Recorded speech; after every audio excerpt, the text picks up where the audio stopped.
Hi everybody, it's Christopher Nejman. I had a lot of people ask me on Facebook groups and everything, how do I embroider on leather? Well, I'll be happy to show you. So this is leather here.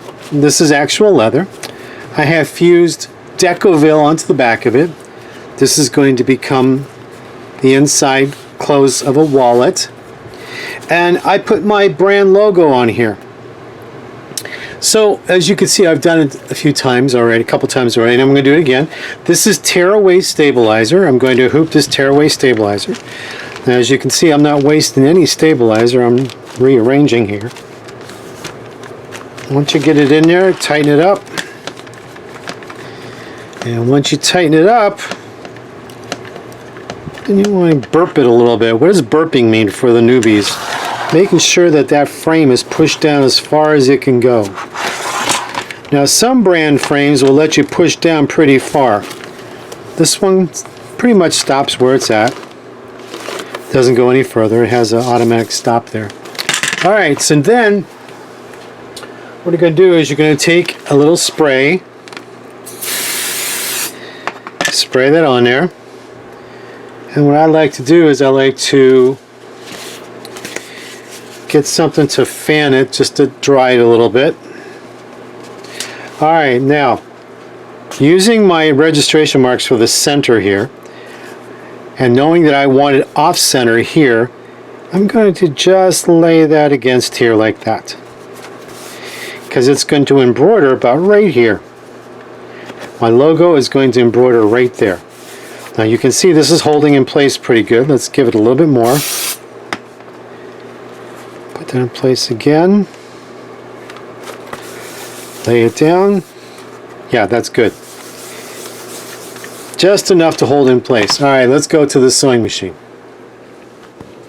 Alright, from my setup, I'm going to be using this beautiful sulky metallic thread in gold, because the client requested gold for her wallet as the hardware. So I'm going to match the brand logo in gold as well. Now, what kind of needle do we use to do this sewing? Well, if you want to stick with like a Janome needle, they call it a red tip needle. Now, for all the newbies, you'll see veterans on the group that don't know what a red tip needle is. They don't know what a blue tip needle is. They don't know what a purple tip needle is. And that's because they never studied. They never went to the website of Janome to read what each needle is. Now, according to the Janome website, on their blog, the red tip needle is an advanced universal needle with a larger eye that accommodates metallic threads, and it's used when you have dense embroidery designs, and it's used when you have dense fabrics, because it's basically it's a combination of universal and embroidery. Okay, if you don't have the red tip needle, you use a top stitch needle. Now these are both size 14. You can use a top stitch needle. You see the difference between these two brands? This brand doesn't tell you what it is. It just says red tip. This brand actually tells you what this needle is. It says top stitch. So now you know. Top stitch needle has a wider eye that accommodates top stitching thicker threads and metallic threads, right? Okay, so that's the difference between these two brands. And that's why most people sound very uneducated when you're on these sewing groups and they say, oh, I use a red tip needle. And someone says, well, what is a red tip needle? I don't know, but it works good, they'd say. So, you know, when you're a teacher, you want to make sure if you're helping people that you explain to them. And we don't see a lot of explaining. We just see a lot of guessing and people who guess the answers. Okay? All right, so that. Now, let me show you on top of my machine what I'm using to help feed my metallic thread. All right, so here's my metallic thread. Now this, some of you old timers will recognize this. This is a dish, or a cup they call it, or a seat, that came with the Miracle Stitch foot way back in the 90s. And it would go on a vertical pin, and you put your invisible thread on there, or you use this to wrap yarn around here, but you sew with a visible thread to couch yarn. So this was what this was used for. So what I did was I found this at my Janome dealer, and then I got a spindle from the dealer, and that goes on here, And then I took some felt and I glued the felt on here to put it on there. And then my metallic thread feeds. Now, why do I use it this way? Well, why does metallic thread have to be fed this way? Because metallic thread has to be fed from the side. Whether you have a dispenser device like this or a device that comes off like this. But it has to come off from the side. If you try to take metallic thread and feed it upwards, it's going to kink, coil, and break. So you always want to feed metallic thread from the side. And in the industry for years, they would say feed metallic thread off the spool like you would toilet paper. If you try to feed toilet paper or even ribbon in a spool upwards, it's going to kink and it's going to curl, it's going to break. All right? Now, I'm working on a Janome machine here. And what I like about the Janome machine is it has this little bar. And your thread fits behind this bar. What I come up with was my own idea. I took some felt, big enough piece to fold over and sew and make like a sock. And I slipped that sock over this metal bar. Why did I do that? Well, you see that this is not oil on here. This is silicone. And I got some industrial silicone that I put in here. And here is something that's very special. They sell sewer's aid. You could put sewer's aid on here if you don't have industrial silicone for industrial machines. What I like doing this is because it coats the metallic thread as it's sewing. It'll coat any other thread too. It's non-staining. It dries up. It doesn't stain like oil. And since I have Decovil fused to the back of my leather, I have fusible basting spray, this will glide through all that and it will not get hung up. Okay, now let me get my hoop attached here and we're going to sew. I'm going to sew my logo on here.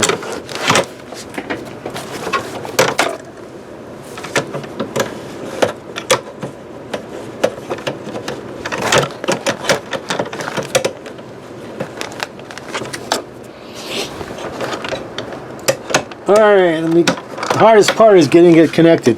Reaching my hands back there to get it connected. Alright, so now I'm going to sew my logo on here. Now I got my speed turned down. Going to sew this out. The hardest thing about sewing, and I shouldn't even say sewing is hard because it's not hard. I mean, my God, people, they got kids 10 years old in Bangladesh making the clothes you wear because you want to make a quilt instead. So you go to these stores and you buy garments off the rack made by a 10-year-old in Bangladesh and other parts of the world, right? So sewing really isn't hard if a 10-year-old can do it in a foreign country without a formal education. All right, so the thing about sewing is you have to study setup, mechanical operation, setup of your notions. That's the most important thing. Now, as I watch on these sewing groups, people will buy sewing machines, and I'm on all different brand groups, and every group, same thing. People will want to sew right away. They'll post pictures on the Facebook groups of their thread bunching up underneath. Why is my thread bunching up? Why this? Why that? And it's because, first of all, they didn't read the instructions on how to thread properly, okay? Second, they didn't take lessons at a local dealer because they bought their machine on Amazon or they bought their machine online and they never took lessons, and they're all saying, well, I'm new. And you have a lot of people on there that when they ask, oh, what machine does everybody recommend? There's a lot of people that are very good at sewing that are always telling them, buy from a local dealer so you can take lessons and learn. But what do? They don't listen. They want to buy online all the time. So you know what? If they're going to struggle, let them struggle on their own. You can direct them to videos like this to help them. Because when you're in sewing, you will never stop learning. But you have to understand the mechanics of the machine and the basic setup operations. And by doing that as a beginner, going and taking those lessons, buying a machine from a local dealer, well, they'll support you. It's so much better for you and to your benefit. All right.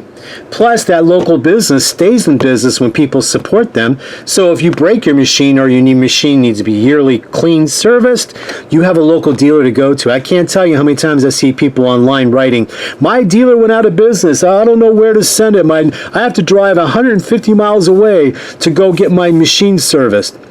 Well, where did you buy your machine? Well, I bought it on Amazon. Well, that's the reason why. That's the reason why.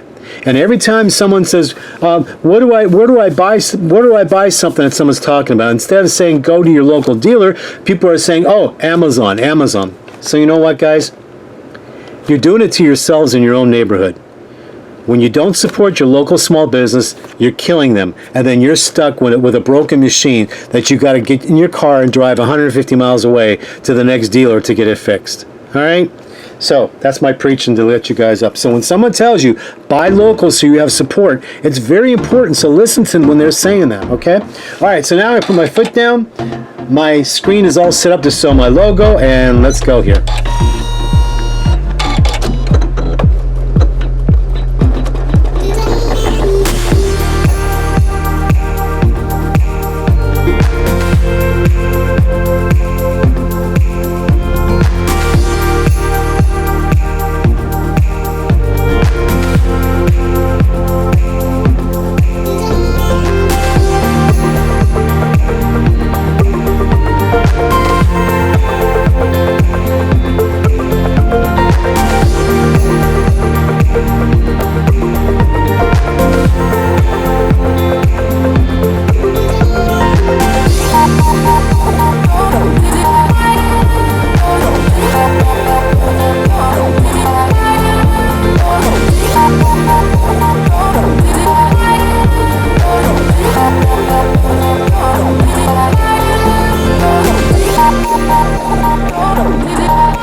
And there it is.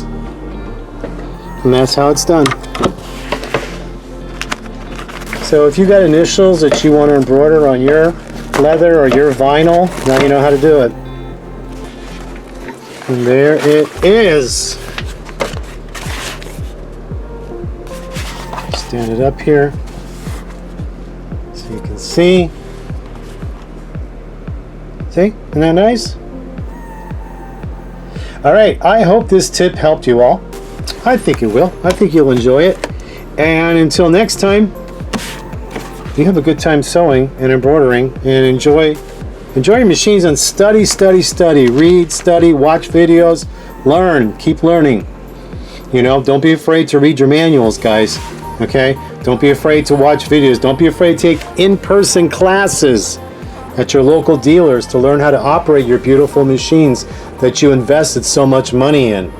Okay? Because the next person that posts on these Facebook groups, why is my thread all bunched up underneath my hoop? Well, when they do that, tell them because you didn't read your instruction manual on how to thread your machine properly. All right? All right, guys, take care. Talk to you later. Bye-bye.